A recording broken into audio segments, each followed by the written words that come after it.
El desarrollo de un país requiere visión y articulación. Artegia y MF, Economía e Inversiones, presentan Estrategia País, un espacio para dialogar sobre el Paraguay que queremos construir.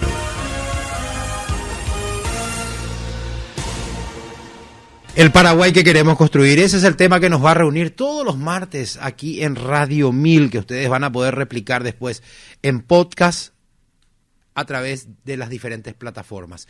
Y quiero presentar, así como el doctor José Tomás Sánchez siempre nos acompaña hablando de política a 1000, en Estrategia País damos la bienvenida a Ángel Almada. ¿Cómo te va, Ángel? Gracias por acompañarnos. ¿Qué tal, Pablo? Un gustazo estar aquí compartiendo contigo. Bueno, así como decía, a partir de hoy, todos los martes vamos a estar analizando, discutiendo y soñando junto a ese país que queremos construir. Y yo quiero acá disculparme, dije gracias por acompañarnos. En realidad es al revés. Te doy la bienvenida, Ángel. Gracias, Pablo. No, este es un espacio que vamos a estar conversando juntos a partir de este martes y también con invitados especiales, siempre mirando esa idea, ese sueño que tenemos de construir un país desarrollado. Y bueno, creo que es importante también mencionar un poco en el marco de que estamos generando este espacio hoy. Ahí es importante hablar un poco de lo que es Artegia. Artegia es hoy una empresa fundada hace un año aproximadamente por Sebastián Villarejo, Sebastián García y por esta persona que les habla, Ángel Almada. Y bueno, nuestro propósito, Pablo, ahí lo que nos movilizó para fundar esta empresa es incidir en las políticas públicas para construir un país desarrollado. Claro, y para incidir en las políticas públicas, una de las maneras importantes es participando del debate. Así mismo. Y generando las propuestas. Y algunos llegaron a la política inclusive. A ocupar espacios, y cuando no ocupas el espacio de la política, bueno, tenés la tribuna de la opinión pública. Por eso hoy nos acompaña también Sebastián Villarejo, socio de Artegia, y bueno, hoy vamos a estar discutiendo un poco con él cuál fue su experiencia por el tránsito en la política y cómo ve también el desarrollo del país hacia el futuro hoy desde el sector privado. Hola Pablo, hola Ángel, un fuerte abrazo, saludo a toda la audiencia, súper contento de estar acá en este horario siestero. No almorcé todavía y estábamos hablando con Pablo de su época de Encarnación y me acordé del Rediro de Encarnaceno. Y Panamá con este clima. Ahí, y vos sabés que ahí es el lugar donde me dieron, donde los perros cuando salíamos y de repente salíamos a farrear, ese es el Rediro. Acá en Asunción nos vamos a comer un lomito o terminabas metiéndole picadillo, el puretón ahí en el mercado. Allá es Rediro. Claro. Y ahora como tengo hambre estoy pensando mucho en comida, pero todavía no almorcé, pues. Y hacemos esos maridajes extraños, cocido con Rediro, mate con Rediro. Cada uno tiene su...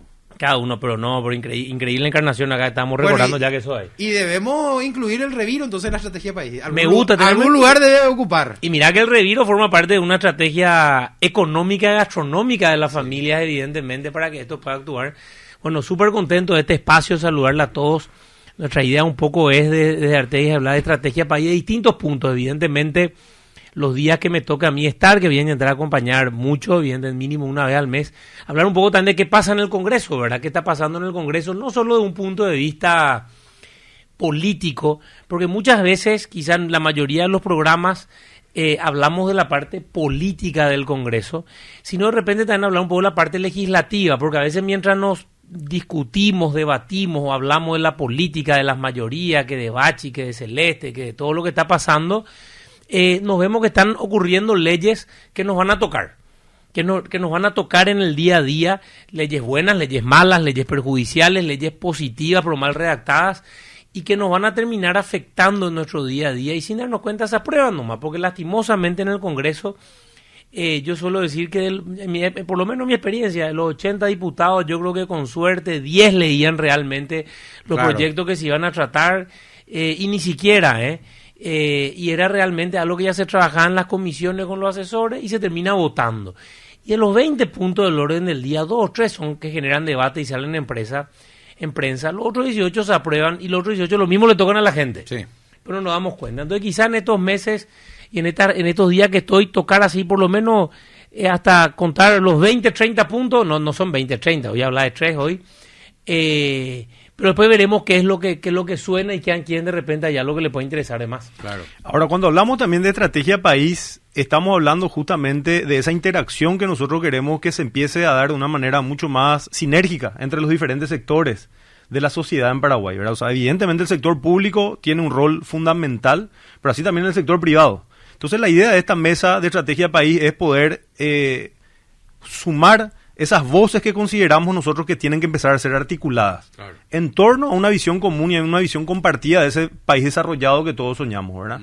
O sea, creo que todos tenemos una idea común de que queremos que Paraguay sea un país en donde todos puedan tener acceso a la educación, todos los ciudadanos puedan tener acceso a una salud digna, de calidad, pero nos falta mucho todavía, ¿verdad? Y hoy estamos hablando de esta conquista de Paraguay en lo macroeconómico, el grado de inversión, etcétera, pero todavía vemos que hay demasiadas necesidades en el país. Y hay un montón de desafíos políticos, privados, de diálogo, de consenso, de debate que todavía hay que hacer, Pablo, ¿verdad? Entonces la idea de la mesa es poder sumar esas voces, invitar acá actores en donde podamos empezar a generar esa conversación que nos lleva a esa visión de desarrollo. ¿Y te parece en esta primera edición, ya que tenemos el privilegio de que nos acompañe Sebastián, que fue parlamentario y fue protagonista importante a través de su partido político en la política nacional?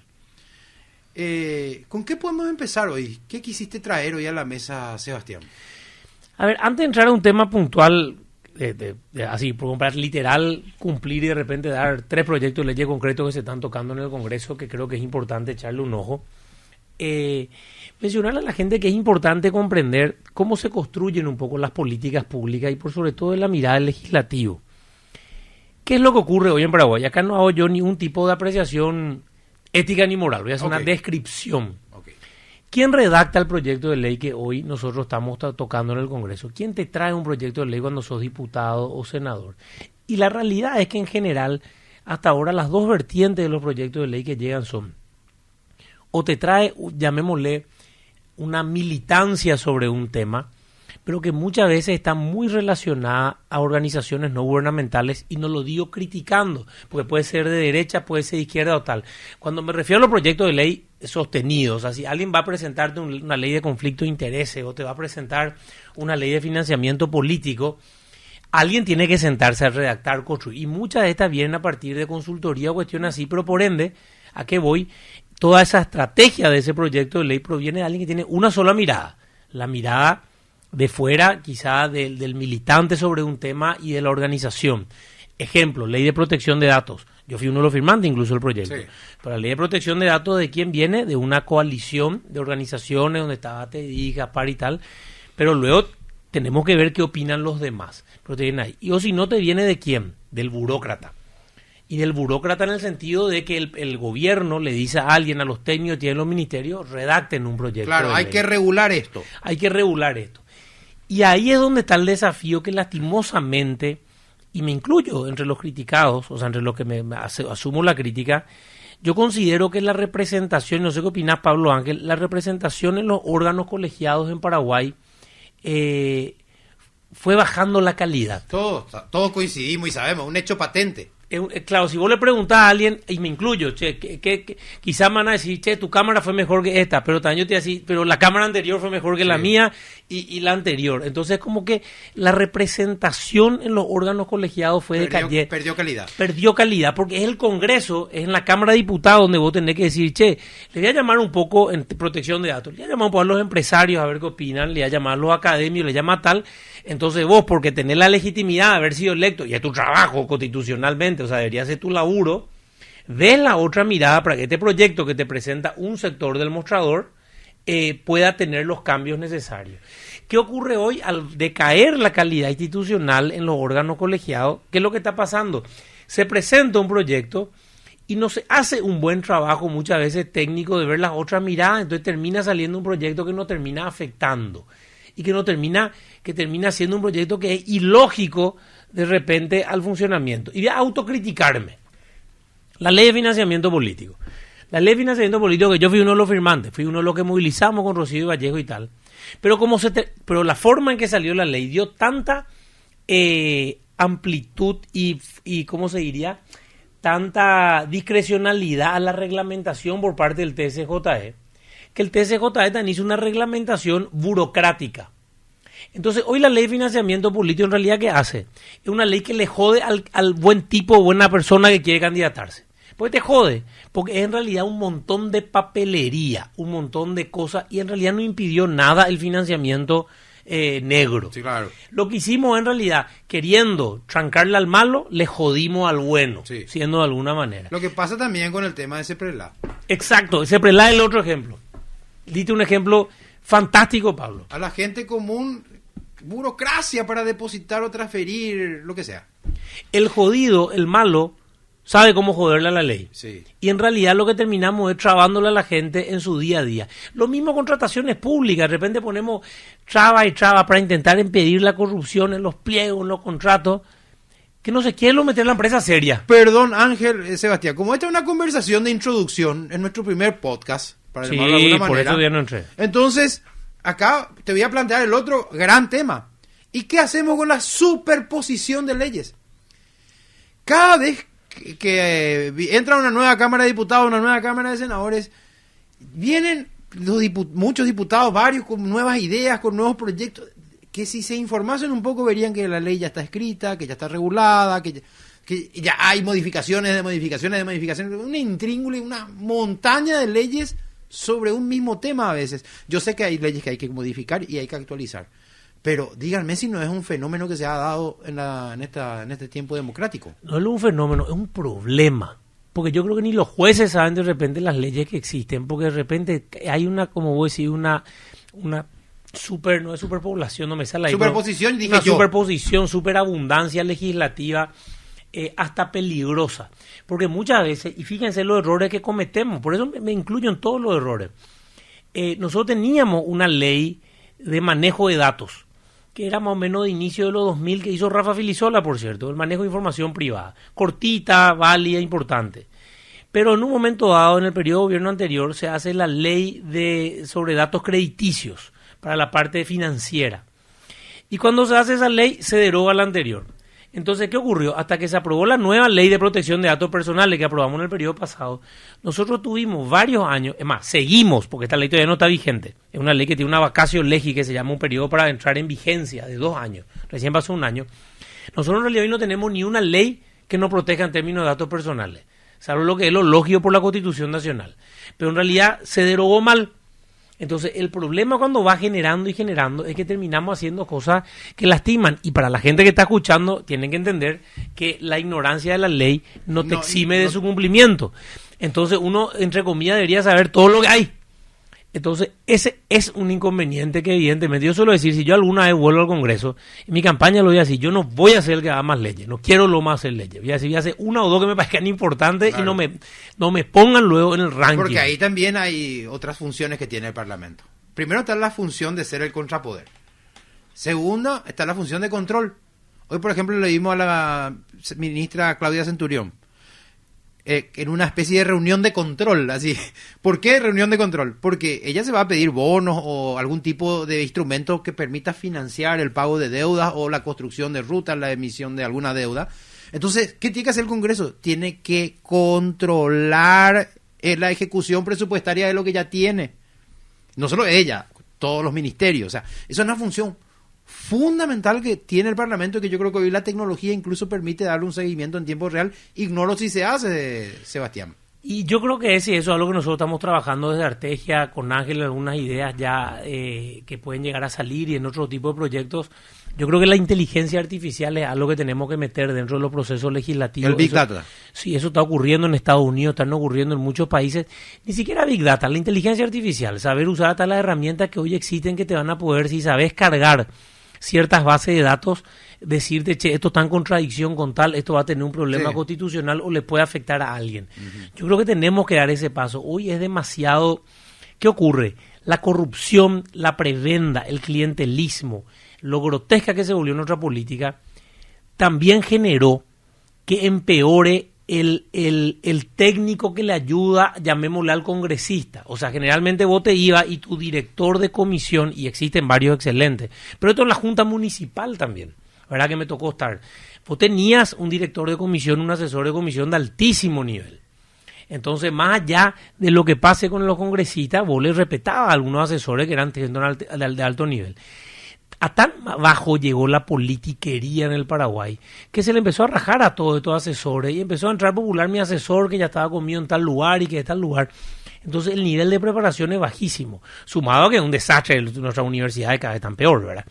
Entonces es un problema real que tenemos que aprovechar para meter la tecnología, porque si no va a ser un problema. Si no metemos la tecnología, cada vez tendremos peores cuerpos normativos que estén alrededor nuestro. Seba, vos mencionaste el tema de la burocracia o los burócratas también que inciden en esos procesos regulatorios a través de proyectos que vienen a presentar con grandes recetas de otros países o de otras realidades que vienen generalmente a través de proyectos internacionales y un poco agendas, digamos, que creemos que son la solución para el país, pero que acá en Paraguay realmente de por ahí no tienen el mismo nivel de aplicabilidad, ¿verdad?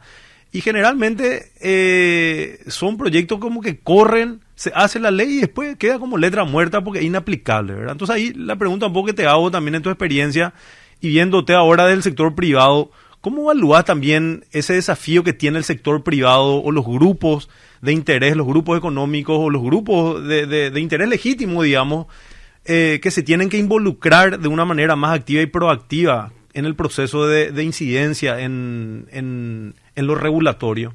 Ahí como que también tenemos nosotros una debilidad como sociedad, digamos, ¿verdad? Donde el sector privado de por ahí está muy metido en su negocio, en sus intereses particulares, y olvidamos el rol y la responsabilidad que tenemos también desde el sector de incidir en las políticas públicas. ¿Cómo ves esa experiencia tuya de haber pasado y lo que ves hoy desde el sector privado que estás acompañando a diferentes gremios? Yo creo que lo que dijiste, Ángel, es clave, y a lo que tenemos de los medios y los diferentes espacios motivar.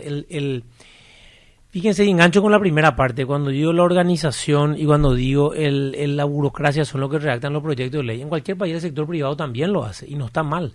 Y lógico va a ser para sus intereses. Acá se usa mucho el ejemplo de la ley de crédito de carbono que vino evidentemente a partir, y digo en el buen sentido de la palabra, de intereses económicos de personas que quieren explotar el tema de la reforestación.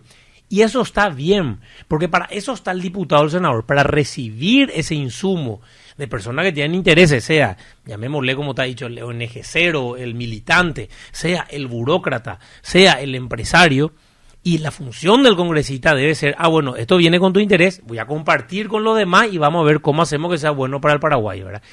Y el sector privado, lastimosamente en Paraguay, no lastimosamente, el sector privado en Paraguay se acostumbró también a una vieja política de cómo actuar. Entonces están el famoso tema del lobby, las políticas públicas, era más el diálogo de amigos, el diálogo del empresario que aportó a la campaña o tal. Pero Paraguay hoy está creciendo. Paraguay hoy ya no es el país con un PIB de 15.000 millones de dólares, ya estamos en 40.000, ya no es un PGN de 3.000 como cuando entró Nicanor, sino que ya estamos en 15.000, ¿verdad? Y en ese país hay otro flujo de cuestiones que van ocurriendo y que afectan. Entonces, así como un empresario crea su empresa, y cualquiera que nos está escuchando, un emprendedor, empieza y es todo.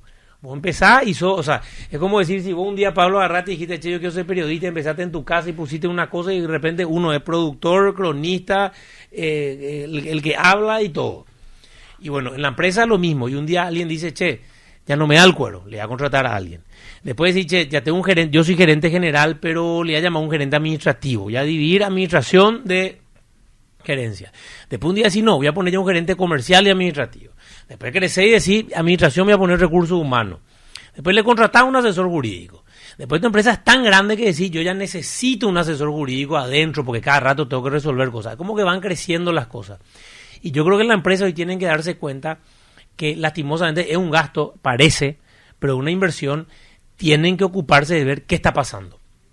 Porque sin que se den cuenta sale una ordenanza que les afecta donde ellos empezaron a invertir, sin darse cuenta sale una ley, sale un decreto, sale una resolución y tienen que empezar a involucrarse en ese proceso de construcción, porque bien las empresas te dicen, nosotros estamos laburando y no tienen tiempo, la gente está laburando para pagar salario.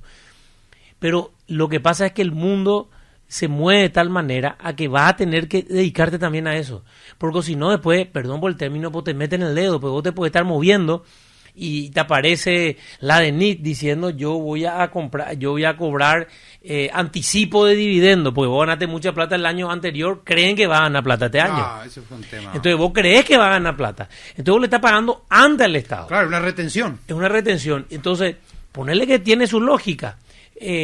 Pero esas cosas, si vos no estás metido discutiendo en el momento que se discuten, Te meten el gol. te meten el gol. Entonces hay que meterse de manera proactiva y no reactiva. Y creo que ese principalmente es el papel de los gremios y de las empresas grandes. Evidentemente una empresa chica o mediana no puede estar haciendo eso.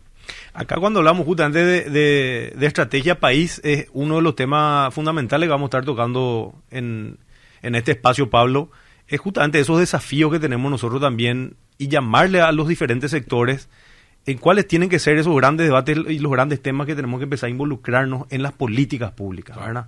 Entonces, siempre hablamos nosotros que ese país que soñamos, de por ahí está muy sopesado en la visión política de lo que requiere el país para ser desarrollado de ese rol político público, pero también hay un rol privado importantísimo, claro, de involucramiento.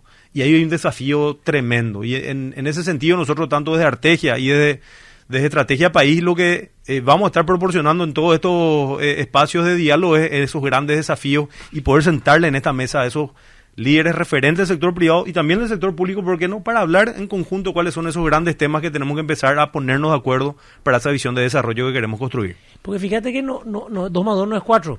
Menciono así al vuelo, por ejemplo, un tema polémico que se va a tratar en la Cámara de Diputados en el próximo tiempo, el tema del Parque Médanos del Chaco.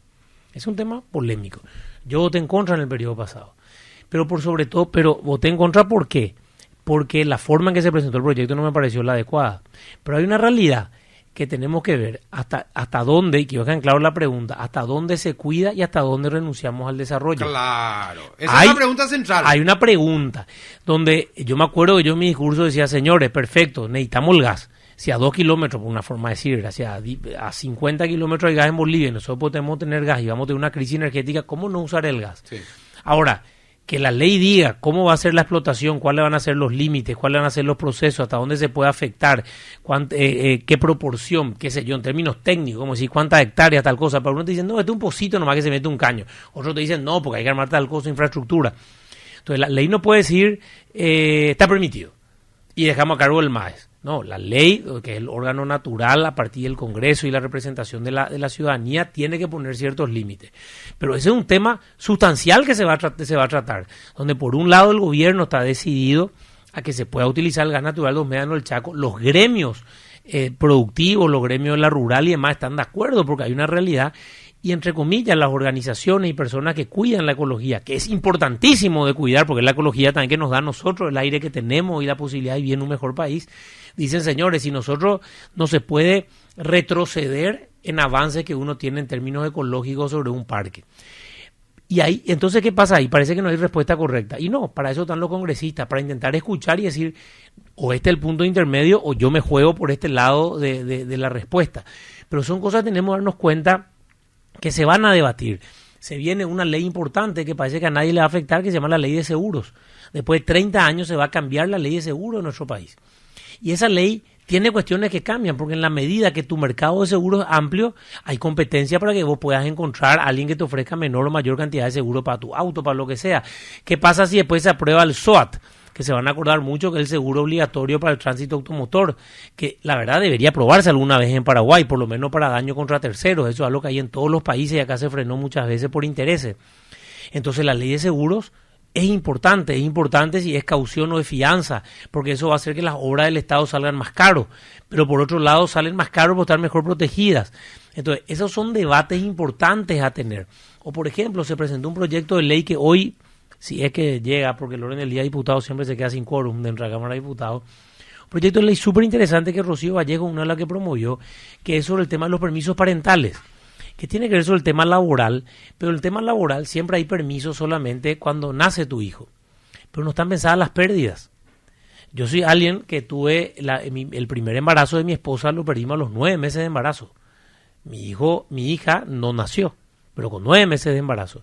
Lógicamente mi esposa por suerte era docente en un colegio y un colegio católico y tranquilamente le dieron los permisos necesarios, porque en realidad tuvo una cesárea como de 9 meses. Pero en términos legales eso no está previsto. Claro. Entonces si vos tenés una pérdida a los 3 meses, 6 meses, 8 meses. Ahora se está haciendo un proyecto de ley que nunca hubo, impulsó Rocío, me parece fantástico y firmaron todos, no lo conozco al detalle, donde dice, bueno, ante tantos meses se toma como un permiso de enfermedad y que vos si faltaste para IPS y después de tantos meses se toma incluso como nacimiento, porque me tocó a mí vivirlo, si suena mal decir si te sacan, ¿verdad? Pero bueno, sí, bueno, es otra palabra, ¿verdad? Cuando le sacan al bebé finalmente a los 9 meses es una cesárea. Es una cesárea y la mujer vive una cesárea sin tener al bebé al lado. Y tiene el mismo reposo. Entonces, hay leyes que se están tocando y nos damos cuenta de repente que quizás no existen. Y en la medida y también invitarle a la gente que nos escucha, que nos tire ideas cuando me toque estar acá o a Ángel o contigo, Pablo, que tiren ideas. Nosotros vamos a poder impulsar en estas cosas porque eso se trata de llevar realmente lo que ocurre al día a día de lo que la gente necesita. Muy bien, se nos acabó el tiempo, Ángel. Muchísimas gracias, Pablo. Gracias también a toda la audiencia. Gracias, Seba, por tu tiempo hoy. Y bueno, le invitamos a que nos sigan escuchando el siguiente martes, Estrategia País, en donde vamos a estar respondiéndonos 3 preguntas claves. ¿Dónde está Paraguay hoy? ¿Cuál es el Paraguay que queremos construir? ¿Y cuáles son las articulaciones necesarias que necesitamos transformar y realizar para llegar a ese objetivo tan anhelado que es el desarrollo de nuestro país? Bueno, yo me quedé acá, cada cosa que dice Sebastián le quiero responder, quiero meterme, quiero decir... Ya hablé mucho, pues ya ni una al mes, 30 minutos. El tiempo se nos va, digo nomás que acá... Me tenés que cortar, pues yo buen político ya no voy a parar de hablar. Acá algunos oyentes saludan la presencia de ustedes y así que les invitamos el próximo martes. No puedo leer por el formato todos los mensajes, pero sí, hacen llegar así los oyentes habituales de este horario están contentos. Gracias, Ángel. Gracias, Sebastián. Gracias a vos, Pablo. Al público, gracias, nos encontramos en una próxima emisión Estrategia País, hablando aquí en esta mesa espectacular que estamos armando en Radio 1000.